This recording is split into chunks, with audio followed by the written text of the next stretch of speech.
Hi, and welcome to Integrate Faith and Innovate. I'm your host, Dr. Hannah Stolze, here with my co host, FT Chong. I'm the director of the Wheaton Center for Faith and Innovation and professor of supply chain management. And FT is the head of private capital for Pine Bridge Investments and the father of a recent Wheaton alum. This is the podcast for conversations about the integration of faith with practical tips for faithful decision making in everyday business. This season, we're focusing our conversations on the ways our faith as Christians makes us unique. How does the gospel inspire us to think and act differently, to innovate in ways that are countercultural, and hopefully make the world a better place for humanity?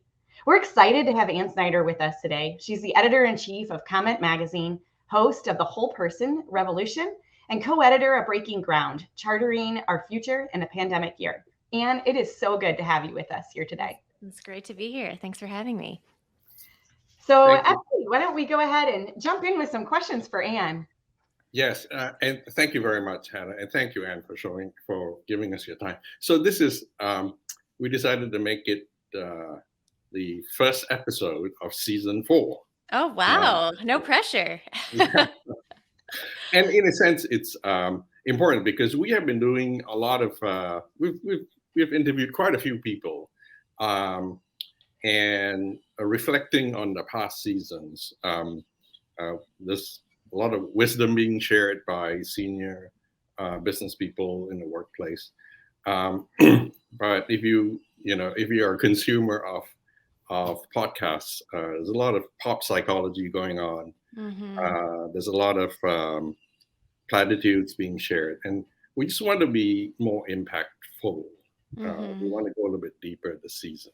So I think you are an appropriate person to start this off. So first of all, tell us about your work, your efforts, objectives at Comment, at Breaking Ground, all the work you're doing. What's your audience? Yeah. And how are you different from other publications? Yeah. No, great question, and thanks again for having me. I was actually just reading Frederick Buechner died yesterday, as you probably both know, who probably would have walked in and out of Wheaton circles. And there was a beautiful essay that Philip Yancey had written about him like 20 some years ago. And the comment was actually quoting Buechner saying, I feel it was specific to pastors and local churches. And he was like, I feel like so many I just find the local church often so disappointing. Like pastors preach more from their shallows than from their depths.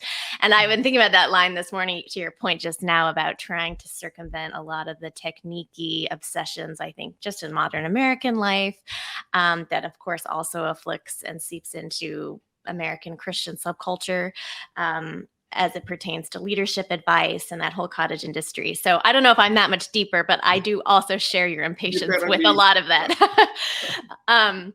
Yeah, I have this wonderful job. It's not the easiest these days because we are trying to be an agent of sort of truth telling and helping a very kind of divided culture, politically, socioeconomically, just the ways in which we understand reality itself. We are trying to help people see some of what I would almost call deep principles or deep gifts of like common grace, whether it is, we just did it. So this magazine, I should name it, Comment Magazine.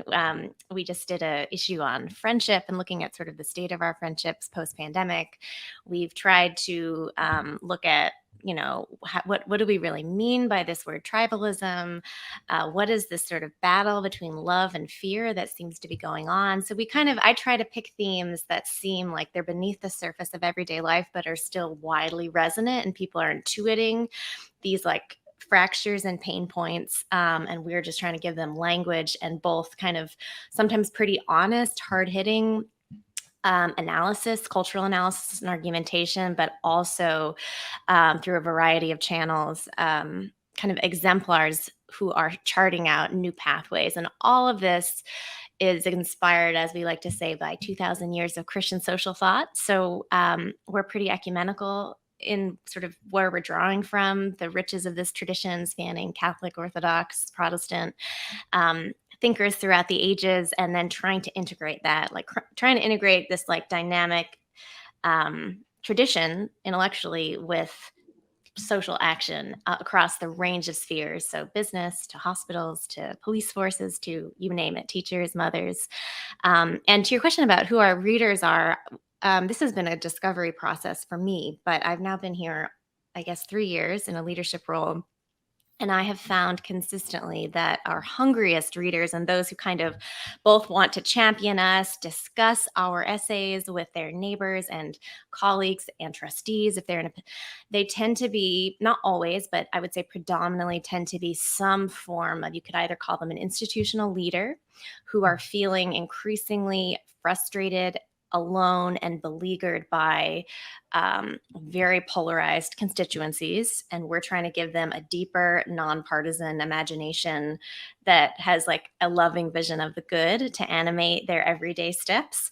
And other ways of putting this are sort of community weavers, gatekeepers. I mean, there's a variety of words, but this is a person who is sort of increasingly rare. They have somehow figured out a way, though they are struggling and they feel exhausted, I think these days, they are deeply often animated by their faith, and they desire to be sort of an agent of strengthening our common life and not destroying it.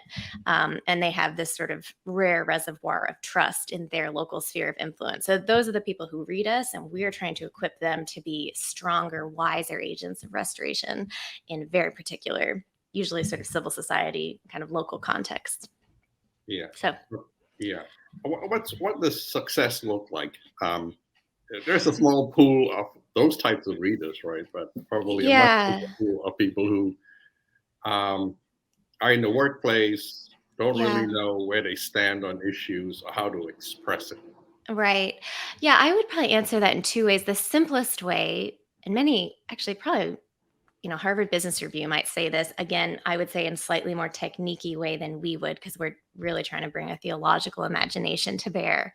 But I would say the simple success metric for us is I read comment, or I read this article, and I have shifted my leadership in Y way. So I read X and now I'm doing Y. And that could be anything from rituals you host with your, or rituals you sort of implement amongst your staff, or a different way perhaps of challenging a corrupted practice, or in this summer's case, which was a little bit more grassroots because we were talking about friendship and all of its aspects. And, that would be a little bit more, okay, I'm going to prioritize these relationships and allow these other ones to have had their season. So kind of those testimony, what we often hear, honestly, and I think this is very specific to just the times we live in the US, we often hear things like, oh, that very sort of supple piece on navigating conflict, or actually using conflict, funny enough, as an agent of deeper understanding and not being afraid of stating your differences. That particular piece has like totally reconciled this relationship I had with my aunt, who we haven't been able to see eye to eye or even talk to one another for 3 years. Or so we hear that a lot. And so I would say that. And then I think more broadly, comment, and I probably have brought this into the magazine. You mentioned Breaking Ground, which is now a book, but began as like a live publishing project to sort of do a little bit more up to the minute, follow the news cycle of 2020 to 2021, with an attempt to have see if the Christian imagination can actually lead in our time and innovate. And that project sort of represents, I would say, Comment's broader ambition to play a role. We were not going to be the only ones. We want to link up collaboratively with other sort of kindred spirit organizations across a range of sort of cognitive intelligences and sectors. But we want to resource what we would call like a Christian humanist presence in the public square that is sort of very clear on the fundamental questions facing human life and flourishing in this time of like profound change and political contest. But to do so in a way that is like proven superior and more compelling than, I don't know if this will translate, but sort of there's a whole series of like what I would call post-liberal arguments on the one side that are even thinking they want to get rid of democracy, and then sort of anti-human, anti-Christian visions on the other. And yet we want to do this in a way that's rich and is not just full of platitudes or sort of bland liberalism. So it's a big goal, but we'd just like to see more thinkers and writers out there in public in a very pluralist, often secularized square that are resourced by our reservoirs. So I have 100 questions, but let's start. I have to force myself to go back to this. Two things, two terms that are being used. One is public theology. The other one is Christian humanism. Right? Can you? What is your definition of those two terms? Because it appears in comments and elsewhere.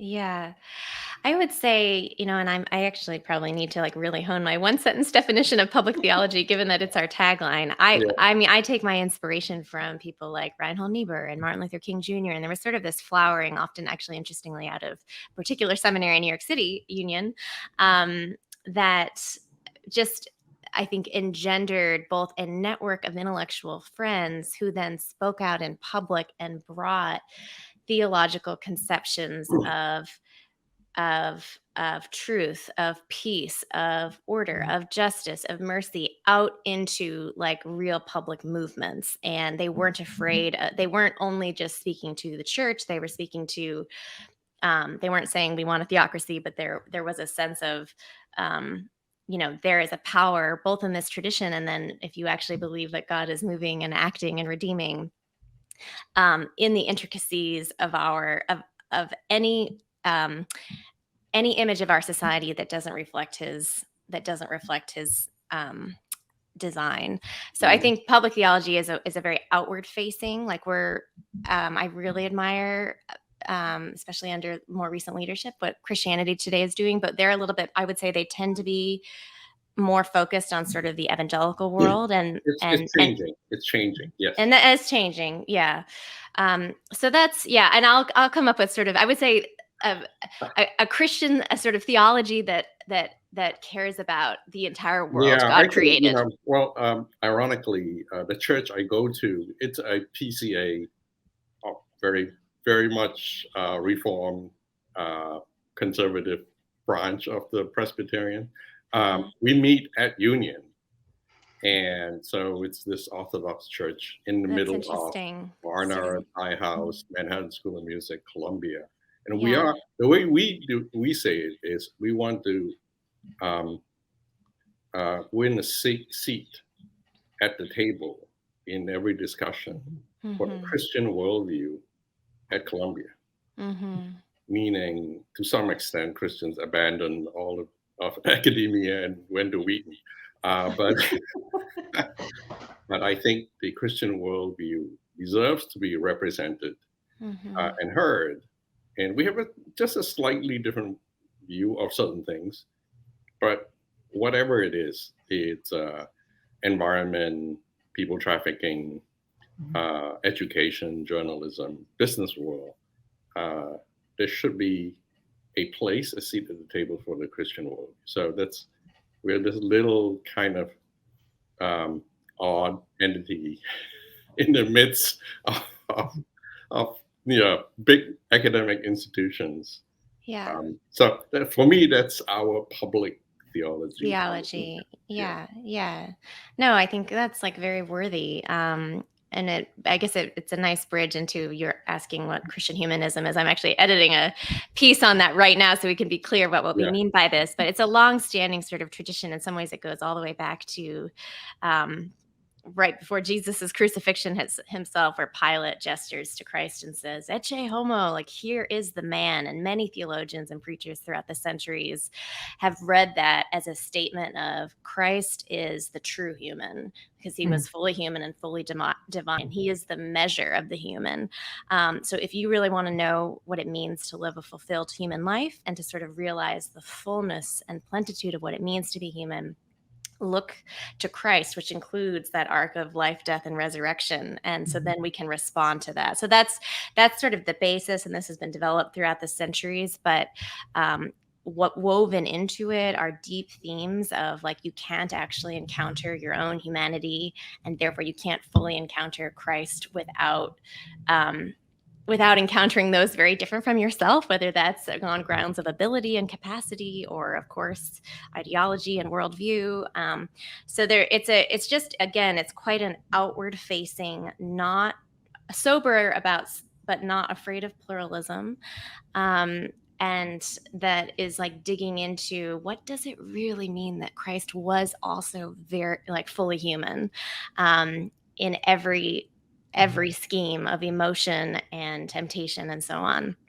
So it's I think it's very rich turf that affects political projects, social projects, aesthetic projects, and so on. Yeah, I'm afraid of isms, but in I a am sense, too, usually. I am too. I'm totally with you. But so yeah, yeah. it's the similar conversations going on with Christianity today, which is trying to recover the title of evangelical. Who's an evangelical? Yeah. And I say, why don't we recover the term Christian Right. for Bible believing Christians? And by definition, a Christian should be humanist in a sense, because we are trying to fulfill the human potential. Right. Should be an evangelist, so all these terms should just fall. If you meet a Christian, you can assume that they're all these good things. They are charitable, they fight for justice and mercy, they are, human, they're trying to fulfill human potential, and they are evangelists. Why cede the mother term Christian to other people? Right. So. I think too, when we jump into these conversations, and we're all trying to figure out, kind of our own theological voice and what is uniquely Christian, what is unique about Jesus's humanity. And I'm really interested. I loved the series on friendship. I really enjoyed those articles.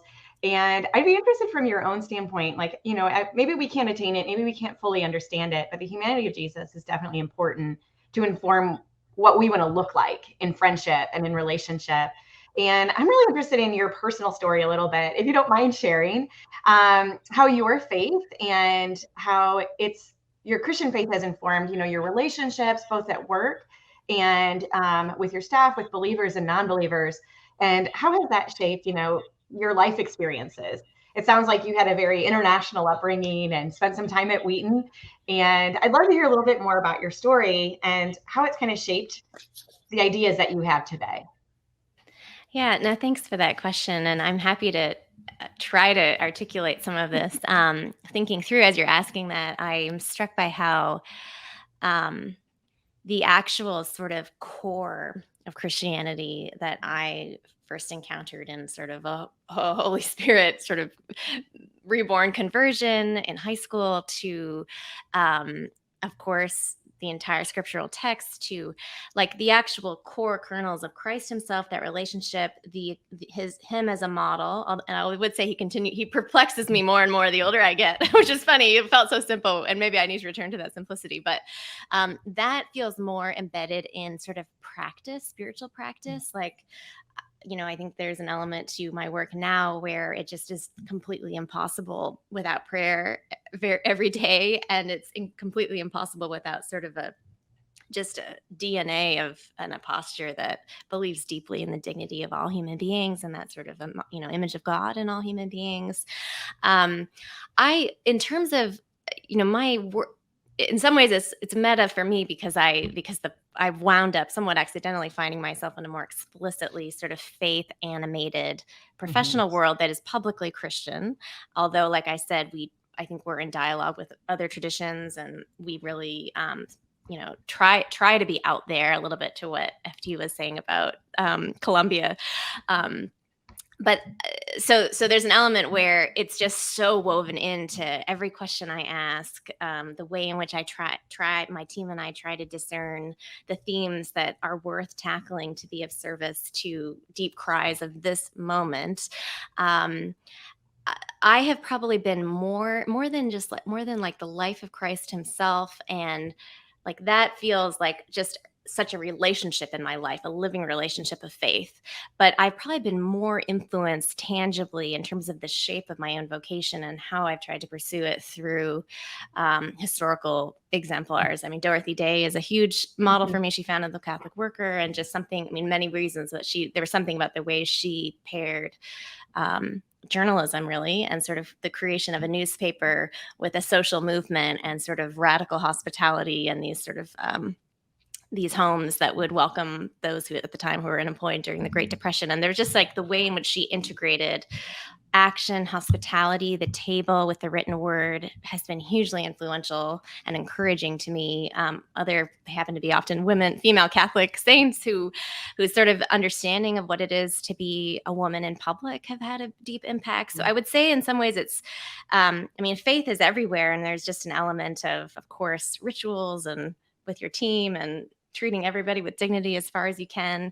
But in terms of the actual shape of probably the fragrance I have wound up bringing to this publication, as well as how I've been lucky to sort of smell my way to this like fully lived out calling now in my late 30s. It's probably been more directed by these sort of historical figures post Christ and sort of the model of their lives. I would say just I don't think this is necessarily specific to faith, but I find today, like the organization that published this comment is, I think, the healthiest organization I've ever worked for. It's a Christian think tank in Canada. So that's just a very different cultural, religious context than the US. And they're very used to being a minority. They've never really been a dominant subculture. And there's just an element of just fun and laughter. Like, life is hard. The questions we're trying to tackle are hard. There isn't always a lot of imminent hope. So you just need like a lot of silliness. And I think that's an element to like a wonderfully like fast and feasting kind of rhythm in an organization that believes in the cruciform arc. Like, we are to be self-sacrificial, but along the way, as friends, oriented towards a shared mission, you just need to have a lot of laughter and joy. So I would say that's kind of woven into, if you ask about integration of faith and daily work, that's kind of just a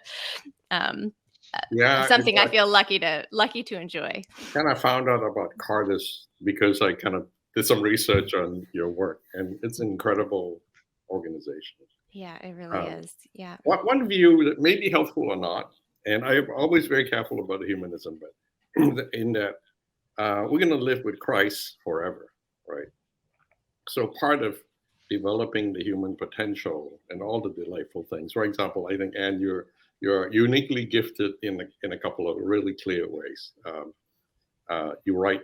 The way you embroider your sentences are incredible. It's beautiful. It is. Thank you. You seem to have a gift of being able to pull people together. For example, just to get this book done, right. So I don't know what to call it: convening skill, gift, and writing gifts.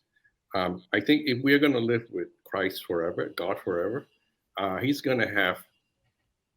He's not gathering around him a group of boring people, right? But people who really have great skills, gifts, interesting. You can have 1 billion interesting dinner conversations with groups, and there will still be time for another billion because it's eternity, right? So I think God will take delight in us, in humans, and part of our life. Main part is really evangelism and building a relationship with him. But part of our life is really exploring, building our gifts, being the best human who can be a delight to God forever. It's not just for we're not trying to build heaven here, right? We're trying to build a relationship and be delightful. He will always be pleased to read whatever you've written. Oh, well, your new writing. You'll have many writing projects. That's so kind. I like that. I love that sort of imagination. I've never quite thought of it that way. There'll be a million opportunities to do the things you do well and delight in with other people. With Moses, you're gonna have a nice dinner conversation. It was very cool, actually. Just about 5 days ago, I've been part of a Duke Divinity School leadership cohort. It's fairly small, and they gathered, I don't know, 8 or 10 folks. Half of us lead Christian organizations, and half are Christians leading secular organizations. And it was because of COVID, we wound up having to really do most of this learning community and sort of peer-to-peer community over Zoom. But we finally got together in person last Thursday in Indianapolis. And one of the members of the group is like a big community weaver leader in Indianapolis, and sort of built this incredible, repurposed an old church, old and dying church, into this like very crazy, wild, huge art center. And long story short, we were talking about that and touring it, and it was the evening, and as a gift to all of us to sort of capstone this time together, she had built into the ceiling of this old church a table. So without knowing, there was this beautiful like African American woman who did a little welcome, sort of almost benediction dance to welcome to the table, and then this table came down from the ceiling with candles on it and wine glasses, and it was not 12, I guess it was 14 chairs, but it totally looked like Passover. And we had this evening that was just one of those, we all hopefully have memories like this in our lives here, but it was one, to your point, there was you very much felt that Christ himself was amongst us. And this was a foretaste of, I don't know if I quite buy the boring I don't think there is such a thing as a boring person, to be honest. But there are a lot of disappointing, I think, we don't challenge ourselves out of love. Yeah. But this happened to be a group that is just like highly charged into their callings and struggling. This is a very chastening time to be any kind of a leader that's trying to preserve the commons. And I just was struck by the context of the feast and this like table coming down literally as if from the heavens, that it just brings a portrait of what you were just describing as the long. Hannah, the second question we haven't asked yet, which is how you personally integrate. We talk about all these things. We're, all hypocrites in a sense, but how do you actually integrate your values, the things you promote, into the way you work, right? How you interact with your staff, with the outside world, with non-believers, skeptics. How do you work with people? How are you at work? Yeah. We get into the nitty gritty of this. It's more personal.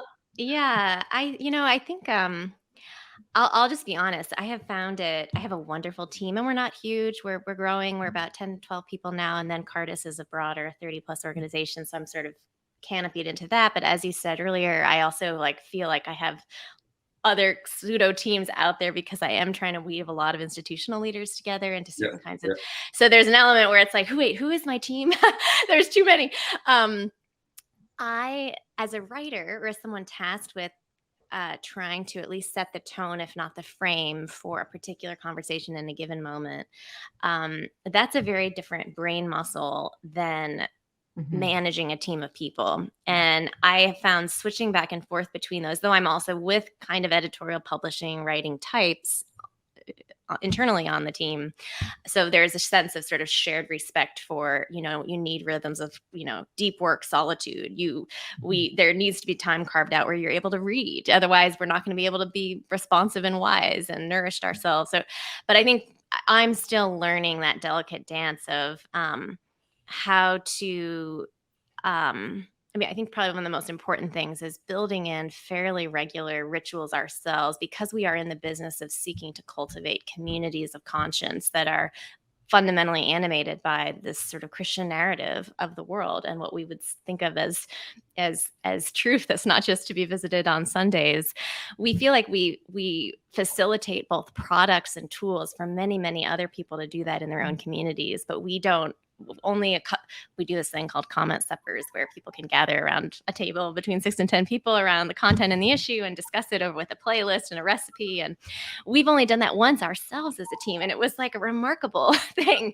But I think somehow I have a mentor who often says, and any organization, if it's trying to create some kind of social change in the world, we need to be ourselves the change we're seeking to create. And I think that's what I continue to learn how to do.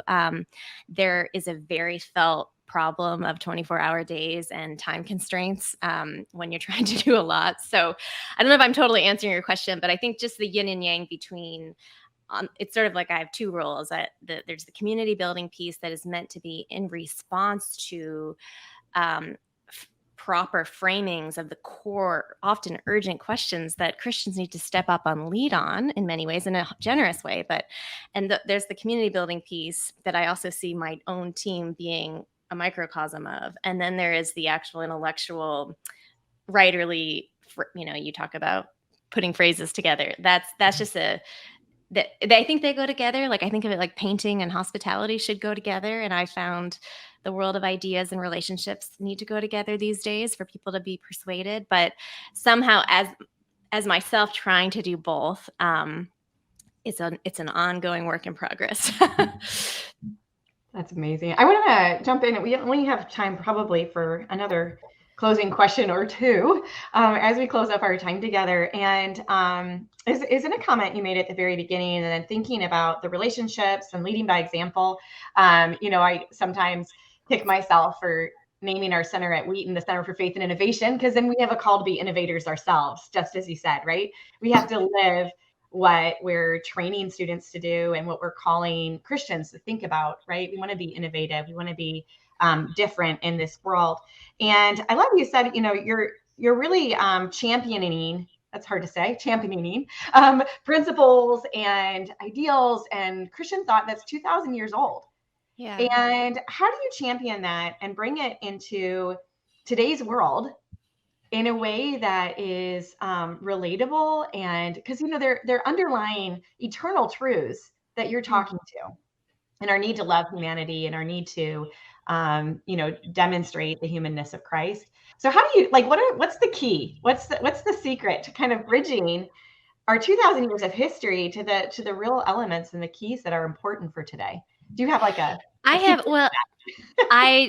this is a tricky thing, but I feel very lucky. Somehow I have actually not experienced too much like sidelining or dismissing, though in ways I didn't quite anticipate. Like I said, I've wound up being sort of a quote public Christian, which is of course spiritually fraught territory. We could talk about that another time, but just some practical things. So much of this is tonal, especially today. I mean, I think you should lead with invitational questions that are very carefully construed to resonate, but also to challenge, and don't lead first with answers to questions people aren't actually asking. I think it's key to just sort of, years ago, I wrote a little book about character and the character of organizations, and how do organizations be formative of sort of the moral sinew of the people in their midst and the people they're trying to serve, be they a sports team or a rehab community or an artistic community or a church or whatever. And I wound up, as I went around the country, like looking at all these different kinds of organizations, and the healthiest ones where there was joy and there was a sense of deep shared mission. Like, I found sort of principles that, and sort of intrinsic goods that defined that there was a pattern, even if they were very different sectors, colleges. And they were things like, does it have a shared telos, a transcendent end? Are there rituals and liturgies? Is everybody engaged? Does it have a conception of the whole person? Is there room for struggle and vulnerability? So, and you're noticing I'm sort of asking them in the frame of questions, and I could have just sort of led with, in many ways, it was, of course, you're discovering sort of backing into, I would say, like a fairly, at least Judeo-Christian understanding of of community and our relational natures.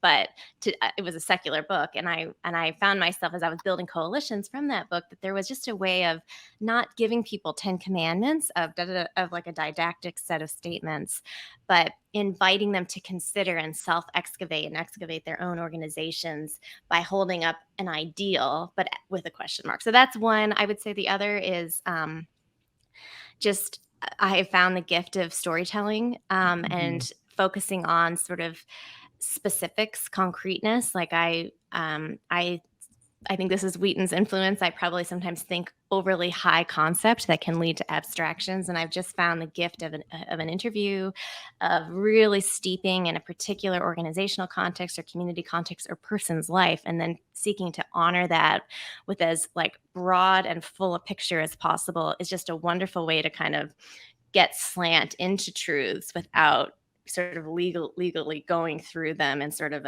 some sort of a logic.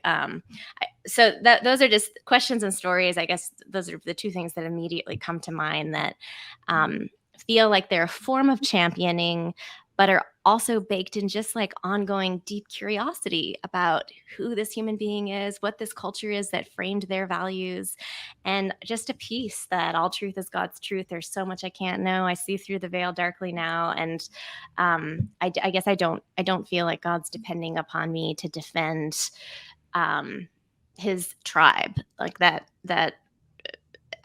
I think the way in which we put boundaries around that tribe sometimes makes him a little bit sad. So there's just a different, it's like looking at things with this light, like Christianity is an adverb more than anything. And focusing on the human questions because God made it all. Yeah. I don't know how much time we have. Like 1 more minute. I think this Breaking Ground book was started right around spring of it was sort of May of 2020. Where I think when the country or the world shut down, people divided into two camps. One made people in your book, and I guess everyone here as well, we sort of sat back and said, does our worldview explain what is happening here? And is God trying to tell us something, right? Is this a warning? Is this a slap on the wrist? And then I would say that's the small brain in the elephant. The big body of the elephant, which is, I would say, the mass of people in this country and elsewhere, had a more practical view of it. They stocked up on flat screen TVs, recreational boats, and went home and enjoyed themselves for a couple of years because they didn't have to go to the office. And I'm not sure the introspection was as long as or deep as some of the people in the book did, right? And then coming out of it is, as we come out of it, there's a second book in the making, I suspect, which is the epilogue is, do we want things to go back to the way they were trending 2.5 years ago, meaning the masses in the middle are indulging, entertaining ourselves to death, abusing and pillaging the earth of resources to feed these appetites, right? Or have we learned something? Has all this soul searching led us to wake up in some ways? I'm kind of idealistic in that I was hoping that there would be some sort of revival, right? But I think I look at the world as like an elephant. There's a small brain, which is people who are thinking about stuff. The big body is just looking for food and water and whatever else, enjoying itself. And then the two wings, the left and the right ears, that are making a lot of noise. But has anything changed? Have we learned anything from the past 2 years? Have the people who were thinking about it been able to influence the people who are now on revenge vacations or revenge travels? So the guys who bought TVs and motorbikes and boats are now out having cruises and vacations, right? Yeah. Have we learned anything? Yeah, I mean, this is the $1 million question. I think there were moments. It's funny when I was. I'll answer your question a couple different ways. When I was stewarding and leading really that Breaking Ground project and all the pieces we commissioned and particular writers, there was, and then I founded it in the context of the pandemic, and then right before we officially launched, like 2 months of getting it all prepared to ready to go, just assuming that yes, there were basic needs that needed to be met, like people needed unemployment help and people needed food and there was a lot of combustion. But I was like, I think people are also going to want to make some sort of meaning of all this. That's like somewhere up the hierarchy of needs. And it was a hunch and it proved a little true, but you're right, not with the masses, I wouldn't necessarily say. And because especially we were trying to kind of bring this like Christian imagination to some of the deep, what is being revealed about our society, what next in all these domains. I had this essay that I've still never finished that it was sort of just a deep cry of like, church, where are you? Searching for the people, like just feeling this like lack of leadership to unite and sort of help sustain and frankly pray for revival. And like that's, it doesn't just happen. I mean, God does it, but I think I'm usually a person of like quick stories of hope and optimism. And I have to say more recently, and this is very in the American context only, I feel both confused, unnerved that I don't quite understand what's happening in the complexity of our landscape right now. And I definitely feel like a sense of foreboding and like deep searching prayers of what does that mean for my little role? However, it only takes a small group of people to be asking different kinds of questions and to be stoking a different kind of imagination. And I think in some ways, Wheaton College as an institution, among others, has like proven this over the generations. It may take as little as one person, right? Jonah in Nineveh, right? One reluctant prophet who can reach. That's right. And I do think, just to get even to this, I'm with you. I don't love isms either, but maybe to get back to this Christian humanist thread, which I think is a tradition and sort of a posture that doesn't have as much baggage as, say, even the word Christian, let alone words like evangelical and others. I think most people are renewedly attuned to non-material realities. In other words, they're thinking through, what do they really want in a committed community? What is the nature? Like, I think people are thinking, my husband has this phrase, like eulogy virtues versus resume virtues. And, when you die, you're often thinking about, what do you say your deathbed? You're actually reflecting on either regrets or gratitudes you've had about various relationships, and I think more people post-pandemic, partly by being thrust face to face with mortality, whether distant or very close to one's own life and family, and just sort of the break from the frenetic pace of life. I think there's a small subset of people that are both people of transcendent, have a transcendent sort of faith, and those who have none, who are just like more curious and hungry to ask, like, how do we be on the side of rehumanizing our age and not on the dehumanizing side? So I think that's the hope I have, that's a juncture, but it needs to be resourced and it needs to be, gathered. The 47 million people who quit their jobs in the Great Resignation. I think a subset of the 47 million people did some soul searching and said, I want to do something else with my life, right? So there is a group. I think of the 300 million other people who bought bigger flat screen TVs and subscribed to Netflix, it may be a different story, but we'll see. I think when the dust settles in the next year, maybe two, let's see whether something has been sparked here. So. And I want to just say thank you for asking so many amazing questions, and kind of, I think really I felt challenged to say, how am I asking questions and what are the stories we're telling? And I think we can all agree to the confusion and the world that we're in is it's opaque. Like, it's hard to understand like where we are and where we're going. And I think it's like a hinge. It's like a hinge moment. Like, I do think this is a very significant time, but we just can't quite grasp the shape of it. And comment has a big role. That's a big role. So we want to encourage you, and whoever watches this, we want to encourage them to go to your website. Comment.org. Please do. Thank you. Thank you both. I think just in closing, is it okay if I close this out in prayer today? And just a prayer of hope that God knows all the things that we don't, and he's gone before us already, even in this moment in age. Is that okay? Please. All right. Father God, I thank you so much for this conversation. I thank you for the work that Anne and her team do in asking questions and inviting people into conversation. I pray that you just bless it and anoint it as you call us and anoint our work, that it starts conversations that are healthy and loving and kind, and others recognizing, Lord, that there's a movement towards understanding your humanity that you took on for us as we embrace our own humanity, as we love you and love others. So I pray that you bless this conversation, bless it to the people that listen, and let us be encouraged in the work that you're doing in this world. May we be wise enough to find it and to partner with you. I pray this today in Jesus' name. Amen. Amen. Amen. Thank you. Thank you so much for joining us and sharing. Thank you your both. experience. It was amazing. Thank you.